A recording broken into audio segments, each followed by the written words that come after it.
108 પાર્શ્વનાથમાંથી 92 કુકડેશ્વર પાર્શ્વનાથ 9 ફણાયુક્ત પદ્માસને બિરાજમાન શ્યામ પાષાણના 27 ઇંચ ઊંચા અને 25 ઇંચ પહોળા શ્રી કુકડેશ્વર પાર્શ્વનાથ પ્રભુ મધ્યપ્રદેશના મંદસૌર જિલ્લામાં કુકડેશ્વર ખાતે બિરાજમાન છે. આ તીર્થ 1040 વર્ષ જેટલું પ્રાચીન છે. વર્તમાનમાં બિરાજમાન પ્રતિમાજી ઉપર સંવત 1676નો લેખ છે. કરેલા ખરાબ કર્મ દત્ત બ્રાહ્મણને કુષ્ઠરોગી બનાવી તેને દેહ વિલયના વિચારો આવી જાય છે. તેટલી વેદના આપે છે. આ ગોજાળી પળ આવે તે પહેલાં એક ચારણ મુનિનું મિલન થાય છે અને તેના સત્સંગથી દત્ત બ્રાહ્મણ શ્રદ્ધાવંત શ્રાવક બને છે. ત્યારબાદ એકવાર નગર બહાર પધારેલા ગુણસાગર કેવલીને આ દત્ત શ્રાવકે ભાવિ પૂછતા કેવલીએ કહ્યું, હે દત્ત, તું મૃત્યુ પામી રાજપુર નગરમાં રોહિત ગ્રહે કુકડી કુક્ષીએ અવતરીશ. સમય જતાં એક જૈન મુનિના દર્શન થતાં જાતિ સ્મરણ જ્ઞાન ઉદ્ભવશે. પછી અનશન કરી તું ઈશ્વર નામે રાજા થઈશ.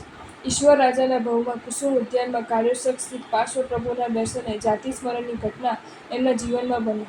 કુર્કુટ અને ઈશ્વરના પોતાના છેલ્લા 2 ભવોની સ્મૃતિમાં કુર્કુટેશ્વર પાર્શ્વનાથજીનું મનોહર બિંબ ભરાવીને ઈશ્વર રાજા તેની અર્ચના કરવા લાગ્યા. ત્યારથી કુર્કુટેશ્વર પાર્શ્વનાથનું નૂતન તીર્થ નિર્માણ પામ્યું. જો કે કાળના પ્રવાહમાં મૂળ તીર્થ તો ક્યાંય તણાઈ ગયું, તો પણ શ્રી કુર્કુટેશ્વર પાર્શ્વનાથનું એક પ્રાચીનતમ અને પ્રભાવક તીર્થ આજે પણ વિદ્યમાન છે, જે લોકભાષામાં કુકડેશ્વર નામથી વધુ પ્રચલિત છે. 14મા સૈકાના સમર્થ આચાર્ય શ્રી જીનપ્રભ સૂરીએ વિવિધ તીર્થકલ્પ નામના ગ્રંથમાં કુર્કુટેશ્વર તીર્થનો કલ્પ પણ રચેલો છે. પ્રતિવર્ષ ભાદરવા સુદ દસમના દિવસે અહીં મેળો ભરાય છે. કુકડેશ્વર નામથી પ્રભાવિત બનેલા આ તીર્થ 1040 વર્ષ પ્રાચીન છે.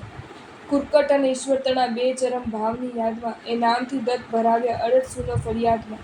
મુझ ભવ ભ્રમણ કિમ નહીં મિટાવ્યું હવે તાર જો પરમાત્મા. કુકડેશ્વર પ્રભુ પાર્શ્વ ભાવે કરું હું વંદના. જો તમને આ વિડીયો ગમ્યો હોય તો આ વિડીયોને લાઇક કરો અને શેર કરો અને આવા જ નવા વિડીયો જોવા માટે જૈન ફેક્ટ્સ એન્ડ સ્ટોરીઝની ચેનલને સબસ્ક્રાઈબ કરો. ધન્યવાદ.